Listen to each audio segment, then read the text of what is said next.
Assalamualaikum warahmatullahi wabarakatuh. Selamat pagi atau selamat siang. Perkenalkan, saya Muhammad Kudratullah dari SMA Muhammadiyah 13 akan mempresentasikan hasil penelitian saya tentang persepsi pimpinan SMA Muhammadiyah 13 di Jakarta tentang praktik kepemimpinan terdistribusi. Penelitian ini terinspirasi oleh visi dari SMA Muhammadiyah 13, yaitu menjadi sekolah yang unggul dan islami. Kemudian yang kedua adalah tentang proses kepemimpinan kepala sekolah di SMA Muhammadiyah 13, serta proses pemilihan leader di SMA Muhammadiyah 13. Dalam perjalanannya, proses kepemimpinan kepala sekolah di SMA Muhammadiyah 13 sudah berjalan selama kurang lebih 5 periode atau 5 kali kepemimpinan. Dan yang tahun ini adalah kepemimpinan yang kelima di era Ibu Kepala Sekolah SMA Muhammadiyah 13, Ibu Madu Nurliasari, di tahun ketiga. Nah, kemudian yang dalam proses pemilihan leader di SMA Muhammadiyah 13, pimpinan cabang Muhammadiyah Tomang memiliki kebijakan dalam proses pemilihan leader, baik pemilihan kepala sekolah maupun wakil kepala sekolah, yaitu dengan melakukan lelang jabatan di akhir periode masa jabatan kepala sekolah sebelumnya. Nah, pada tahapan ini, para kandidat mengajukan diri untuk mendaftarkan sebagai calon kepala sekolah dan calon wakil kepala sekolah. Kemudian mereka menyampaikan visi dan misi mereka secara tertulis, dan jika mereka memenuhi kriteria atau memenuhi syarat untuk tahap selanjutnya, maka mereka akan melakukan fit and proper test untuk berikutnya akan diteruskan ke dalam pimpinan daerah Muhammadiyah Jakarta Barat, kemudian akan diteruskan juga seleksinya di pimpinan wilayah Muhammadiyah DKI Jakarta. Proses ini proses yang cukup panjang dan menarik peneliti untuk menggali lebih lanjut tentang bagaimana proses kepemimpinan yang berjalan di SMA Muhammadiyah 13. Khususnya yang fokus dalam penelitian ini adalah kepemimpinan terdistribusi. Mengapa kita harus mendistribusikan kepemimpinan kita atau kita harus distribute leadership? Yang pertama, tentu hal tersebut akan sangat mendukung visi sekolah yang tadi disampaikan. Visi SMA Muhammadiyah 13 adalah menjadi sekolah yang unggul dan islami. Sebagaimana kita ketahui secara teori bahwasanya proses kepemimpinan terdistribusi tentu dia akan melahirkan pemimpin baru di masa yang akan datang, sehingga unggul dan islami ini sesuai dengan konsep kepemimpinan terdistribusi, yaitu tidak hanya siswanya yang unggul, melainkan guru-gurunya juga unggul dan dipersiapkan di masa yang akan datang untuk menjadi pemimpin-pemimpin baik di SMA Muhammadiyah 13 maupun pemimpin di sekolah yang lainnya. Kemudian yang kedua adalah mendukung perencanaan peningkatan sekolah. Dalam hal ini sekolah sudah merencanakan programnya selama minimal 5 tahun ajaran. Dalam 5 tahun ini tentu ada tahapan-tahapan yang dilakukan oleh kepala sekolah dan wakil kepala sekolah untuk membuat sekolah itu menjadi lebih baik dari periode-periode sebelumnya. Kemudian yang berikutnya adalah menawarkan perspektif alternatif. Dalam hal ini adalah tentu proses kepemimpinan terdistribusi memberikan solusi atas berbagai macam permasalahan atau banyaknya tugas yang dimiliki oleh leader atau oleh pimpinan. Dalam hal ini kepala sekolah. Dalam hal ini kepemimpinan terdistribusi memberikan perspektif bahwasanya kepemimpinan itu harus diwariskan atau diberikan kepada atau diciptakan kepada pemimpin-pemimpin selanjutnya. Kemudian berikutnya adalah mengembangkan komunitas pembelajaran profesional. Dalam hal ini, guru-guru merupakan sumber daya yang perlu dikembangkan agar tidak hanya berproses sebagai tenaga pendidik saja, tetapi ke depan diharapkan mereka juga bisa mengelola guru-guru yang lainnya, sehingga proses pembelajaran siswa-siswi bisa menjadi lebih baik lagi. Dan yang terakhir adalah memupuk tanggung jawab dan akuntabilitas. Dalam hal ini, proses kepemimpinan terdistribusi memberikan kepercayaan kepada orang yang diberikan amanah untuk menjalankan proses kepemimpinan tersebut, dan hal ini tentu akan meningkatkan potensi atau meningkatkan kemampuan yang dimiliki oleh guru yang menerima amanah tersebut. Nah, dalam proses tersebut timbullah pertanyaan yang ada dalam benak peneliti. Yang pertama adalah bagaimana persepsi pimpinan SMA Muhammadiyah 13 tentang kepemimpinan terdistribusi.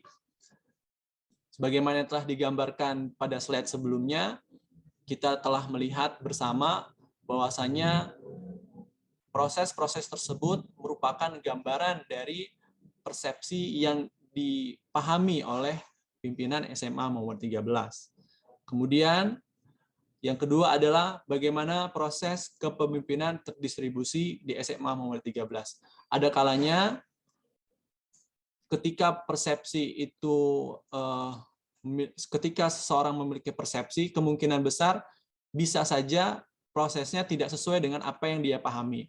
Nah, ini tentu menarik penelitian, menarik minat peneliti bagaimana proses kepemimpinan terdistribusi di SMA Muhammadiyah 13, apakah sejalan dengan apa yang dipersepsikan atau memiliki eksekusi yang berbeda dengan apa yang dipersepsikan. Metode penelitian ini menggunakan metode kualitatif deskriptif, yang mana peneliti mendeskripsikan hasil penelitiannya secara kualitatif dan menggunakan teknik wawancara. Yang diwawancara adalah sebagai data primer.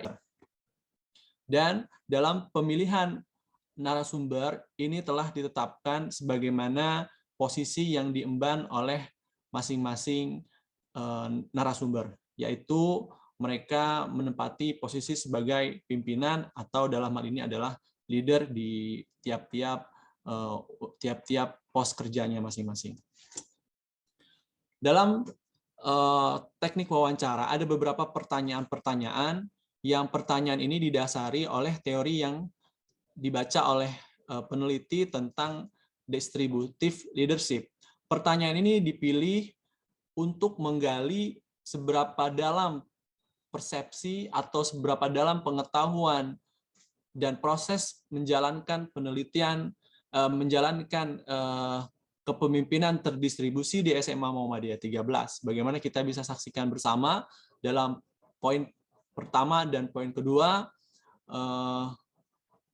menekankan bagaimana pemahaman dari leader tentang proses pendelegasian tugas atau lebih ke arah distribute leadership. Meskipun pada hakikatnya pendelegasian tugas tidak sama dengan distribusi leadership itu sendiri.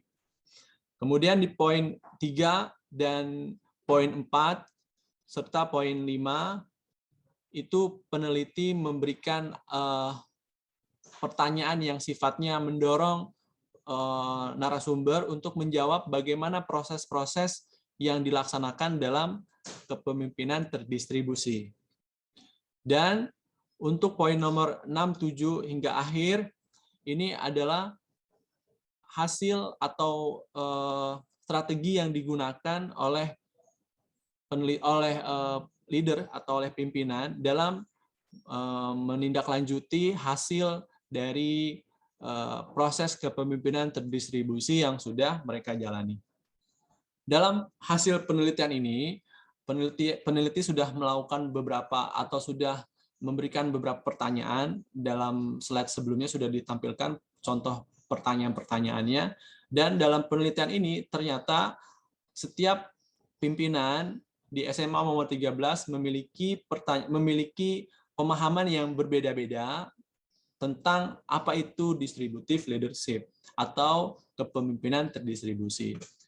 Nah, dalam hal ini kita lihat apa yang disampaikan oleh Ibu Kepala SMA nomor 13, Ibu Madu, mengatakan bahwasanya kepemimpinan terdistribusi itu adalah suatu proses pelimpahan tugas yang diberikan oleh pimpinan kepada bawahannya untuk mencapai suatu target yang telah direncanakan bersama. Hal ini menarik karena pada saat peneliti berusaha menggali lebih dalam tentang statement yang disampaikan, bahwasanya banyak sekali program-program yang hendak dicapai oleh SMA Muhammadiyah 13. Tentu saja jika kepala SMA Muhammadiyah 13 menjalankan program-program itu dengan sendiri atau secara personal, maka program-program itu tidak akan tercapai. Oleh karenanya, kepala sekolah memiliki asumsi untuk melakukan pendelegasian tugas kepada orang-orang yang sesuai dengan tupoksinya atau memenuhi kriteria-kriteria dalam menjalankan kepemimpinan terdistribusi tersebut. Dengan asumsi contoh, misalnya jika program itu berkaitan dengan kurikulum, maka kepala sekolah akan mendistribusikan kepemimpinannya kepada wakil kurikulum. Semisal hal-hal yang bersifat akademik dari RPP, kemudian silabus, kurikulum, maka kepala sekolah mendistribusikannya kepada wakil kurikulum, kemudian pada akhirnya nanti akan didiskusikan bersama dan memberikan feedback lebih lanjut dari hasil yang sudah dikerjakan oleh wakil kurikulum. Pun begitu dengan wakil kesiswaan, yang dalam hal ini peneliti sebagai wakil kesiswaan, jika ada program yang sifatnya berkenaan dengan siswa, maka kepala sekolah mendelegasikan program tersebut untuk dijalankan kepada wakil kesiswaan. Pun dengan ketua atau kepala tata usaha, hal-hal yang bersifat administrasi, data kelulusan, kemudian data pokok pendidikan yang ada di SMA nomor 13 itu dilimpahkan semua kepada kepala tata usaha di SMA Muhammadiyah 13. Berbeda kalau kita lihat kalimatnya sedikit berbeda, namun memiliki makna yang hampir sama. Bagaimana kita lihat dari pernyataan Bapak Indra, ya selaku wakil kepala bidang kurikulum, beliau mengatakan bahwasanya kepemimpinan terdistribusi itu adalah suatu kegiatan. Beliau mengatakan ini adalah kegiatan karena beliau yang menjalankan proses kepemimpinan terdistribusi, maka beliau berasumsi ini adalah kegiatan yang diberikan oleh pimpinan kepada bawahannya dalam rangka untuk membantu sekolah. Sekali lagi ini membantu sekolah, bukan membantu kepala sekolah. Ini saya sempat tanyakan, ini menarik pernyataan ini, karena saya sempat sedikit bergurau, ini membantu sekolah atau membantu kepala sekolah. Pak Indra ini dengan bijak mengatakan membantu sekolah dalam mencapai suatu target yang telah direncanakan bersama. Jadi target yang telah direncanakan bersama ini tentu kita diskusikan bersama pembagian tugasnya dan didistribusikan kepada masing-masing penanggung jawab. Nah, satu lagi menurut Bapak Endi selaku Kepala Tata Usaha SMA nomor 13 yang bisa dikatakan menjadi pilar untuk bagian administrasi, beliau mengatakan bahwasanya kepemimpinan terdistribusi itu adalah suatu kepercayaan. Ini lebih religius sepertinya ya. Suatu kepercayaan yang diberikan dari atasan kepada bawahan atau rekan sejawat untuk menjalankan atau mewakili tugas yang diberikan. Dalam hal ini saya coba untuk menafsirkan apa yang disampaikan. Tentu penafsiran saya ini saya konfirmasi bahwasanya yang disampaikan oleh Bapak Endi sebagai Kepala Tata Usaha, beliau mengatakan demikian karena setiap tugas yang diberikan kepadanya, baik itu dari tugas antara guru dengan kepala tata usaha atau wakil kepala sekolah dengan tata usaha, itu masih dianggap sebagai distributive leadership. Bahkan dari staf tata usaha kepada kepala tata usaha juga, itu menurutnya juga bagian dari distributive leadership. Nah, ini menarik sekali tentang persepsi pemahaman tentang distributive leadership. Jadi dari pemahaman yang berbeda-beda ini menimbulkan suatu proses yang menarik tentang bagaimana berjalannya kepemimpinan terdistribusi yang dilakukan di SMA Muhammad 13. Peneliti memiliki pandangan, memiliki asumsi bahwasanya kepala sekolah menerapkan gaya kepemimpinan yang berbeda-beda antara dirinya dengan wakil kepala sekolah, juga dengan tata usaha. Mungkin dengan guru-guru juga ketika kepala sekolah memberikan tugas, mungkin ada style yang berbeda, yang kita kenal dengan style leadership-nya mungkin lebih tegas atau yang lain sebagainya, sehingga mereka memiliki kesan dalam makna yang berbeda tentang kepemimpinan terdistribusi. Nah, dalam hasil penelitian tersebut, kiranya ada kendala yang dihadapi dalam penerapan atau persepsi dari kendala dalam distributive leadership. Yang pertama adalah tentang pemahaman tentang kepemimpinan terdistribusi sendiri. Mengingat dari hasil penelitiannya, peneliti menemukan pemahaman yang berbeda-beda dari tiap leader yang menjadi objek penelitian di penelitian ini. Dan peneliti memberikan saran untuk melakukan tindakan berupa training dan coaching. Dengan implikasi dari training dan coaching tersebut, pemahaman leader tentang distributive leadership itu bisa lebih baik lagi. Dari pemahaman yang baik tersebut, maka tentu akan timbul referensi-referensi tentang bagaimana proses distributive leadership itu sendiri dengan beraneka ragam variasi-variasinya. Kemudian yang kedua adalah kalau kita lihat dalam proses kepemimpinan terdistribusi yang dilakukan di SMA Muhammadiyah 13 hanya terbatas di 3 pilar utama, yaitu wakil kepala sekolah bidang kesiswaan, wakil kepala sekolah bidang kurikulum, dan kepala tata usaha.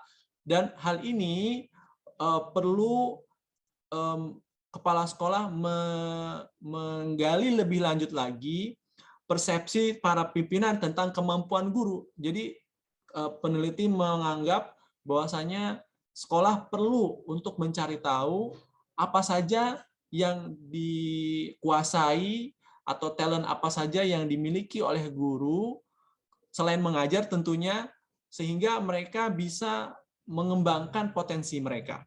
Dan yang dilakukan adalah tentu yang pertama adalah talent mapping dan coaching serta latihan yang dalam hal ini diberikan kepercayaan mulai dari hal-hal yang kecil sampai kepercayaan dalam skala yang lebih besar lagi. Tujuannya yang pertama tentu menggali potensi para guru dan meningkatkan komunikasi, serta pada akhirnya apa yang dilakukan dalam penerapan kepemimpinan terdistribusi sejalan dengan visi dari sekolah SMA Muhammadiyah 13, yaitu menjadi sekolah yang unggul dan islami. Demikianlah hasil pemaparan yang sangat singkat dan sederhana ini. Tentu banyak sekali kesalahan-kesalahan yang ditemukan, baik dalam penyampaian maupun dalam proses penelitiannya. Jika kami sangat berterima kasih dan sangat terbuka untuk menerima masukan dan saran agar penelitian ini bisa lebih mendalam lagi, bisa lebih berkembang lagi agar kedepannya bisa diterapkan di sekolah masing-masing. Terima kasih. Kurang lebihnya mohon maaf. Selamat sore. Assalamualaikum warahmatullahi wabarakatuh.